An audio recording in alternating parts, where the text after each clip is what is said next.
तो भारत ने दुनिया को यह बता दिया कि हम किसी भी मामले में दूसरे देश से पीछे नहीं हैं, क्योंकि भारतीय वायुसेना ने हाल ही में एक ऐसा कारनामा करके दिखा दिया है जिसने अमेरिका और फ्रांस ही नहीं बल्कि रूस के हथियार निर्माता कंपनियों की भी नींदें उड़ाकर रख दी है। दरअसल सबसे पहले आप इस वीडियो को देखिए। इस वीडियो में आपको जो विमान दिख रहा है वह यूरो फाइटर टाइफून है, और केवल इसी एक वीडियो ने रूस, फ्रांस और अमेरिका की हथियार निर्माता कंपनियों की नींदें उड़ाकर रख दिया है, क्योंकि इस समय भारतीय वायुसेना के जो चीफ है वह जर्मनी के दौरे पर गए हैं और वहां पर उन्होंने न सिर्फ यूरो फाइटर टाइफून को करीबी से परखा बल्कि उसमें थोड़ी देर के लिए उड़ान भी भरी। और आपको बता दें कि कोई छोटी मोटी बात नहीं है, बल्कि यह हमारे लिए बहुत बड़ी बात है कि पहली बार किसी भारतीय वायुसेना ने यूरो फाइटर में उड़ान भरी, और वह भी ऐसे टाइम पर जब भारत 114 फाइटर जेट खरीदने की डील को फाइनल स्टेज की ओर ले जा रहा है। और इसमें भी सबसे बड़ी बात यह है कि फ्रांस इस डील के तहत राफेल देने में आनाकानी कर रहा है और भारत को महंगे दामों में बेचने की कोशिश कर रहा है। हालांकि यदि हम यूरोफाइटर को खरीदने की कोशिश करते हैं तो दोबारा से फ्रांस भारत के सामने राफेल बेचने के लिए हाथ फैलाने पर मजबूर होने वाला है। पूरी अपडेट क्या है इस वीडियो में समझते हैं, लेकिन आगे बढ़ने से पहले भारत के द्वारा 114 फाइटर जेट खरीदे जाने की डील के लिए यूरोफाइटर मील का पत्थर साबित होने जा रहा है। उसके लिए वीडियो को एक लाइक करके चैनल को सब्सक्राइब जरूर कर लीजिए, क्योंकि यह आपके लिए 1 सेकंड का काम है, लेकिन इससे हमारी काफी बड़ी मदद होती है। दरअसल भारत MRF यानी कि मल्टी रोल फाइटर एयरक्राफ्ट की डील के तहत लगभग 114 फाइटर जेट खरीद रहा है, जिसके कारण अमेरिका, फ्रांस और रूस जैसे देशों की जो बड़ी बड़ी हथियार निर्माता कंपनियां हैं और फाइटर एयरक्राफ्ट को डेवलप करती हैं, वह चाह रही है कि यह कॉन्ट्रैक्ट उन्हीं को मिले, क्योंकि यह कॉन्ट्रैक्ट कोई छोटा मोटा नहीं है, बल्कि इसमें 114 फाइटर जेट भारत खरीद रहा है। यानी कि जिस भी देश को इन लड़ाकू विमान की डील मिलेगी, उनके तो समझ लो वारे के न्यारे ही हो जाएंगे। और इसीलिए अभी तक भारत को फाइटर जेट देने के लिए 3 देश कंपटीशन में शामिल हो गए थे, जिसमें फ्रांस, अमेरिका और रूस अभी भी कंपटीशन में बने हुए हैं, जिसमें रूस का सुखोई Su-35 शामिल है, जिसे भारत चाहे तो MRF डील के तहत खरीद सकता है। और फ्रांस इसमें भारत को अपने राफेल फाइटर जेट दे रहा है, लेकिन इसकी जो कीमत वसूलना चाहता है वह काफी ज्यादा है। और बात यहीं पर खत्म नहीं होती, क्योंकि रूस और फ्रांस की केवल एक कंपनियां भारत को अपने फाइटर जेट देने के लिए हामी भर रही हैं। लेकिन आपको यह जानकर हैरानी हो सकती है कि अमेरिका की हथियार बनाने वाली 2 कंपनियां अपने फाइटर जेट भारत को देने के लिए पीछे पड़ चुकी हैं, जिसमें से एक है लॉकहीड मार्टिन, जो कि दुनिया की सबसे ताकतवर हथियार बनाने वाली कंपनी मानी जाती है, और यह खुद के द्वारा बनाए गए लड़ाकू विमान F-35 भारत को देना चाह रही है। और दूसरे की बात करें तो वह है FA-18 सुपर हॉर्नेट, जो कि अमेरिका की बोइंग कंपनी इस समय बना रही है। यानी कि अभी तक भारतीय वायुसेना के पास अमेरिका, रूस और फ्रांस को मिलाकर यही 4 चॉइस थे, जिसमें से कोई एक लड़ाकू विमान चुनना था,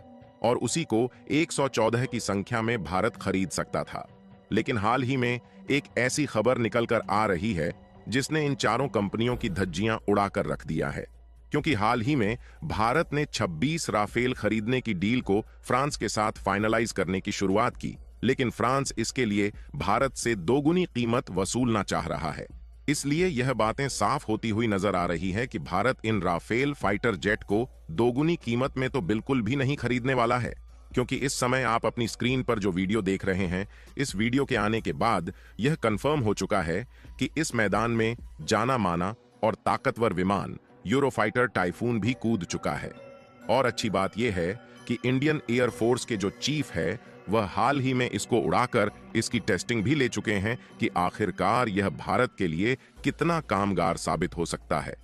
और ऐसा नहीं है कि भारतीय वायुसेना के चीफ इसमें उड़कर टेस्टिंग करने के लिए खुद गए थे, बल्कि जर्मन की काउंटर पार्ट लिमिटेड की तरफ से खुद बुलाया गया था, जिससे यकीनन इस बात पर विश्वास करना आसान हो गया है कि जर्मनी खुद इस फाइटर जेट को बेचना चाह रही है। और यदि आपको मालूम हो तो भारत ने साल 2016 में लगभग 36 राफेल फाइटर जेट को खरीदा था। लेकिन ऐसा नहीं है कि भारतीय वायुसेना ने इसलिए राफेल फाइटर जेट को खरीदा क्योंकि उस समय यही सबसे ताकतवर फाइटर जेट था, बल्कि उस समय भी यूरोप का यूरोफाइटर राफेल को आसानी से बीट कर रहा था। लेकिन हमने उस समय यूरोफाइटर के बजाय राफेल को इसलिए खरीदा क्योंकि यूरोपीय देशों के साथ हमारे संबंध इतने अच्छे नहीं थे, जिससे सप्लाई चेन को लेकर भी कई सारी दिक्कतें पैदा हो रही थीं। और इससे बड़ी दिक्कत वाली बात यह थी कि उस समय इसकी जो कीमत थी वह काफी ज्यादा थी। इसलिए हमें यूरोफाइटर जेट के बजाय फ्रांस का राफेल ही ज्यादा अफोर्डेबल लगा, इसलिए हमने 36 राफेल को फ्रांस से खरीद लिया। लेकिन पहले के जो इशू थे अब वह पूरी तरह से सॉल्व हो चुके हैं और हमें यूरोपीय देशों के साथ ट्रेड करने में कोई भी दिक्कत नहीं है। और कमाल की बात यह है कि यूरोप की यूरोफाइटर को बनाने वाली कंपनी एयरबस ने खुद कहा है कि भारत को इस फाइटर जेट को खरीदना है तो इसके लिए 30% कम कीमत चुकानी होगी। और साथ ही एयरबस की तरफ से यह भी कहा गया है कि इसमें भारत की जरूरत के हिसाब से नए नए अपग्रेडेशन भी करने के लिए तैयार है। यानी कि मान लीजिए इसकी कीमत पहले $100 बिलियन थी तो अब यह भारत को मात्र $70 बिलियन में पड़ने वाली है। और खास बात यह है कि एयरबस जो कि इसे मैन्युफैक्चर करती है वह न सिर्फ इसमें भारत के हिसाब से अपग्रेडेशन करेगी बल्कि इसे भारत में भी मैन्युफैक्चर करने के लिए तैयार है। और इससे भी जो कमाल की बात है वह यह है कि मान लीजिए हम इसे खरीदते हैं तो इसकी जो डिलीवरी है वह सबसे पहले मिलने वाली है, जबकि F-35 जैसे लड़ाकू विमान की डिलीवरी में काफी ज्यादा डिले हो सकता है, क्योंकि फ्रांस की जो राफेल निर्माता कंपनी है उससे भारत से पहले भी दूसरे देशों ने कई राफेल खरीद रखा है जिससे पहले उसकी डिलीवरी करेगी। अमेरिकी कंपनी बोइंग की बात की जाए तो उसके पास भी ऑलरेडी F-18 सुपर हॉर्नेट का एक बड़ा ऑर्डर अमेरिकी नौसेना ने पहले से ही सौंपे हुए हैं, जिसमें लगभग 250 की संख्या में यह लड़ाकू विमान बनाकर अमेरिकी नौसेना को डिलीवर करना है। जबकि वहीं दूसरी तरफ देखा जाए तो यूरोफाइटर टाइफून बनाने वाली कंपनी एयरबस के पास इस समय ज्यादा बड़े कॉन्ट्रैक्ट नहीं है,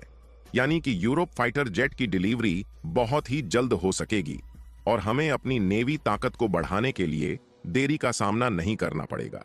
और यदि रूस के सुखोई Su-57 की बात की जाए तो यह वाकई में इस समय काफी ताकतवर लड़ाकू विमान है, लेकिन रूस और यूक्रेन में युद्ध के चलते इसके जो क्रिटिकल पार्ट है उसके कंपोनेंट की सप्लाई नहीं हो पा रही है, क्योंकि इस समय रूस के ऊपर कई सैक्शंस लगे हुए हैं जिससे इसके मैन्युफैक्चरिंग में काफी समय लगता है। यानी कि इसकी डिलीवरी भारत को कब तक की जाएगी इसकी कोई भी समय सीमा निर्धारित करना मुश्किल है। और जिस तरह से जर्मनी ने भारतीय वायुसेना को इनवाइट किया है, इससे यह बात कंफर्म हो गई है कि भारतीय वायुसेना भी इसमें इंटरेस्ट दिखा रही है। और हम यूरोफाइटर जेट को खरीदे या ना खरीदे, इसका इंपैक्ट राफेल फाइटर जेट की कीमत पर तो जरूर ही पड़ेगा। फिलहाल आप लोगों का इसके बारे में क्या सोचना है कि भारत को यूरोफाइटर जेट खरीदना चाहिए या कोई दूसरा? अपनी राय कमेंट में जरूर बताएं।